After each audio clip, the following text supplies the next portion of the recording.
Institutions की brand value कैसे build होती है? मतलब आप IIM अहमदाबाद बोलो, IIM बेंगलोर बोलो, IIT Kanpur, IIT Delhi, IIT Mumbai बोलो, एकदम से धज बदल जाती है जी। क्या है ऐसा इन IIMs में?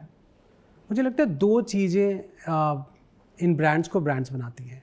एक तो पर्सपेक्टिव, जो वो लोग वहाँ पढ़ाते हैं वो उन बातों के ऊपर चर्चा करते हैं। मैं आपको एक इंटरेस्टिंग सी स्टोरी सुनाता हूँ। जी बिल्कुल। तो जब मैं MBA कर रहा था, चूँकि मैं छोटे छोटे शहरों में पला बड़ा था, MBA करने पहुँच तो गया थोड़ी नौकरी करने के बाद, तब तक मैं US गया नहीं था। एक ऑपरेशन मैनेजमेंट का सब्जेक्ट होता है, उसमें क्यूइंग थियरी पढ़ाते हैं, और मैं उस सब्जेक्ट में बहुत अच्छे मार्क्स लेके आता था, लेकिन मुझे सही में पता नहीं था क्यूइंग थियरी होती क्या है। मैं वाशिंगटन DC एयरपोर्ट पे लैंड किया और ह्यूज़ में काम करता था, वहाँ पे मैं मेरीलैंड जा रहा था। पहली बार मैंने कोलैप्सिबल टोल ब्रिज देखा, और ये 2004-05 की बात बता रहा हूँ मैं। तब इंडिया में ऐसे कुछ भी नहीं होता था। तब मुझे पहली बार समझ में आया, ओ एक्चुअली मैं ये सवाल सॉल्व कर रहा था।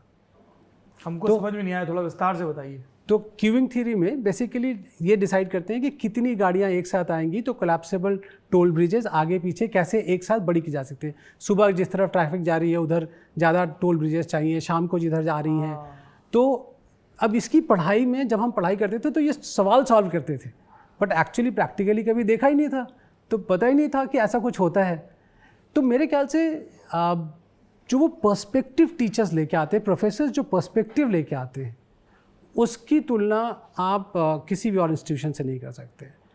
और दूसरी सबसे बड़ी बात, आपका पीयर ग्रुप, जो लोग आपके साथ पढ़ाई कर रहे हैं जी, ये दोनों चीज़ें ब्रांड्स को ब्रांड्स बनाती हैं। किस तरह की बातचीत, किस तरह का संवाद होता है? आपने जब पीयर ग्रुप की बात की, जब आप लोग पढ़ते थे वहाँ पे तो ऐसे डिस्कस करते थे कि यार मैं इस फील्ड में करूँगा, मैं इस फील्ड में करूँगा, आइडियाज़ को लगे? चूँकि मैं तो एग्जीक्यूटिव मैनेजमेंट करने गया था, तो मेरे बैच में जितने लोग थे उनमें से कोई किसी कंपनी में CXO लेवल पे था, कोई मैनेजरियल लेवल पे था, वाइस प्रेसिडेंट लेवल पे था। क्या कहा आपने? CXO? हाँ। CXO क्या होता है? चीफ नॉलेज ऑफिसर्स, मतलब अच्छा, CTO, chief technical officer, chief technical CFO financial. हाँ, कुछ लोग उस लेवल पे थे। तो अब जो वो नॉलेज की बात होती है ना, जब आप मान लीजिए कि हम बात करें प्राइसिंग, प्रोडक्ट की प्राइसिंग कैसे करनी चाहिए, अब ये 8th ग्रेड के अलजेब्रा में सिखाते हैं। 2 वेरिएबल्स पता हो तो 3rd वेरिएबल कैसे निकाले। हाँ। और उसका एप्लीकेशन एक्चुअली आप जाके पढ़ाई करते हो और उसको अप्लाई करने की कोशिश करते हो आप। और जैसे मान लीजिए आप ये कुर्ता बनाते हैं जो आपने पहन रखा है, शॉर्ट कुर्ता बढ़िया सा जी, अब इसकी प्राइसिंग कैसे करेंगे? तो अब इसमें 3 चीज़ें इंपॉर्टेंट हैं जी। बनाने का कॉस्ट, डिस्ट्रीब्यूशन का कॉस्ट जहाँ तक पहुँचा रहे, और जो रिटेलर है उसकी मार्जिन। अब अगर हमें पता है कि रिटेलर की मार्जिन, मान लीजिए कि हमको उसको 30% मार्जिन देना है, ये एक नोन वेरिएबल है, ठीक है। बनाने का कॉस्ट एक वेरिएबल है। अब कितने मार्जिन पे क्या प्रोडक्ट प्राइसिंग हो कि मार्केट एक्सेप्ट करेगा? क्या ये 600 रुपये में बिकना चाहिए जिसमें मुझे 100-150 रुपये बन जाएंगे? क्या ये राइट प्राइसिंग है? क्या ये 1000 रुपये में होना चाहिए? और इसके ऊपर सारा वाद विवाद है। तो जब क्लास ख़त्म हो जाती थी तो इसके ऊपर प्रोडक्ट मार्केट फिट है, या कॉस्टिंग कैसे करनी चाहिए, ऑपरेशंस कैसे होनी चाहिए, डिलीवरी कैसे होनी चाहिए चीज़ों की।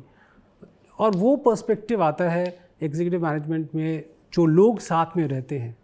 उसमें से किसी ने कभी किसी ऐसी कंपनी में काम किया जो डिलीवरीज करती हैं कि यार ये 6 दिन में पहुंच सकता है, 5 दिन में पहुंच सकता है, कितने पैसे लगने चाहिए। तो वो हर छोटी छोटी बात जो आप क्लासरूम के बाहर सीखते हैं ना, उसका अंदाज़ा लगाना मुश्किल है। तो ये बहुत बारीक पॉइंट है जो हम अधिकतर जब इंस्टीट्यूशंस में, बिकॉज सिलेक्शन का एक क्राइटेरिया होता है, उसके वजह से वो उन लोगों को लेके आते हैं कॉलेज में, उनको एक बेहतर पर्सपेक्टिव देते हैं। तो अब जब प्रोफेसर के पॉइंट ऑफ व्यू से सोचें, अब जो प्रोफेसर आपको पढ़ा रहे हैं कभी उन्होंने मतलब 5 ईयर प्लान पे काम किया हुआ है, तो आप मैक्रो इकोनॉमिक्स की उन बातों को समझ सकते हैं जो सिर्फ थियोरेटिकल नहीं है, बहुत प्रैक्टिकल है। वो पर्सपेक्टिव्स आपको सब जगह नहीं मिलती है। नमस्ते दोस्तों, मैं हूं गरिमा और उम्मीद करती हूं कि आपको सनराइज मसालों के साथ बिहार की हमारी यात्रा लपलप स्वाद बिहार का पसंद तो आ रही होगी। इस जर्नी ने मुझे इस इतिहास से भरे प्रदेश का असली स्वाद जानने का मौका दिया। आप लोग भी हर रविवार को लपलप स्वाद बिहार का एक नया वीडियो देखिए। सनराइज बिहार के इंस्टाग्राम और फेसबुक हैंडल पर जाइए और जवाब दीजिए एक आसान से सवाल का। आपको अपना जवाब कमेंट करना है और आप जीत सकते हैं आईफोन, टैबलेट और सनराइज हैम्पर्स। नीचे दिए गए हैंडल्स पर जाइए और हर हफ्ते अपने जवाब कमेंट्स में बताइए।